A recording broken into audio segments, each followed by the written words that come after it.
Glory to Jesus Christ. Slava Jesu Christu. It's interesting that today's gospel reading is the gathering swine, because this is one that comes up in our calendar 3 times in the church year.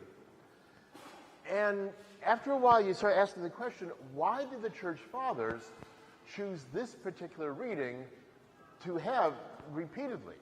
All the synoptic gospels have it, and the church fathers chose it to be read 3 times in the course of the year, while many others we don't hear at all.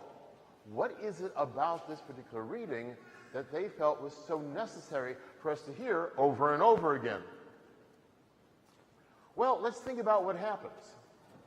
Our Lord comes upon these individuals who are possessed by demons. They're living amongst the dead. They're living amongst the tombs. No one in their community will have anything to do with them. They're so terrifying, they're so dangerous, that no one will even travel along that road. And our Lord cures them. He drives this demons out of them. And then the demons go into the herd of swine and are destroyed. Well, the herd of swine shows us one thing to begin with. This is not a Jewish community. Jews are not be raising pigs. It's just that simple an answer. So this is a Gentile territory. This is outside of Israel. The gathering territory is outside. So it shows the beginning that our Lord is giving these gifts not only to the children of Israel, but to the whole world, which is a sign for all of us. This is a sign of great hope, that God's gifts are for the entire world, for all of us. Not just the few chosen, not just those of the right blood, but everyone. That's one thing that's right there. But then let's look at the reaction of the people when this happens. The swineherds come into town, tell them the whole story, and as the gospel points out, tells them about the curing of the demoniacs, of those individuals who had been oppressed by these demons. So they come out there, and what's the reaction? Is it joy? Is it happiness? Is it praise to God that He's freed these people, these members of our community, of these terrible situations? No, it's get out of town. You just cost us a whole lot of pigs. There's no ham in our future. Bacon is off the menu for now. Now, speaking as someone who's very fond of bacon, I can somewhat understand the reaction.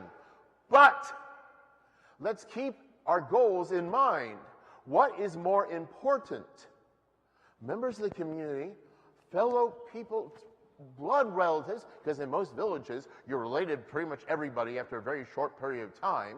It's much like in our churches, you know, if you start looking at cousins, most of us are related to each other. But the question comes in is, what is more important? The economics or spiritual life? And unfortunately, that people of that town made it very clear. It's the economics. Get out of town. We can't afford to have you around.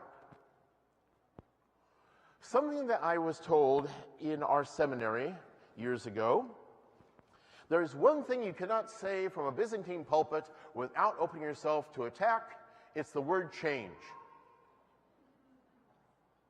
You say that word and you are open for everything that's going to happen, because no one likes to hear that word.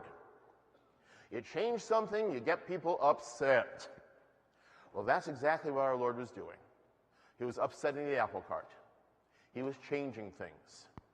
He was saving these individuals, and by doing that, changed the situation.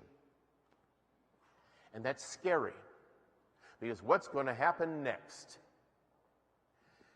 We live through our lives in Jesus Christ in a constant state of change. We've already had a blessed change today with the baptisms that we received with Matthew and Victor. We upcoming have another change with the glorious celebration of the wedding. These are changes in life. You are no longer what you were before. From this moment forward, you are baptized and members of Christ's body and blood. And very shortly, you'll be bound together for all eternity, husband and wife, crowned as part of your own kingdom in God. Those are changes that the world can end, and they still remain. But change is scary. But we have to be open to it. Read the scriptures.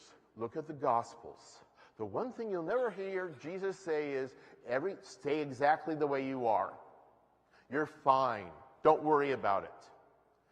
Nowhere. We're all called upon to be open to change, to grow closer and closer to Jesus Christ, which is scary. But we have to be willing to do it, because through that, God's grace is poured out upon us. We have the opportunity, with the love that he's pouring out with us, if we cooperate, to grow closer and closer to God through our entire lives. And then beyond, the concept of theosis, of divinization, of growing closer and closer to God throughout all eternity is open to us if we open our hands, if we cooperate, if we say yes to God. And if we do that, then we're truly worthy to say, "Glory to Jesus Christ!"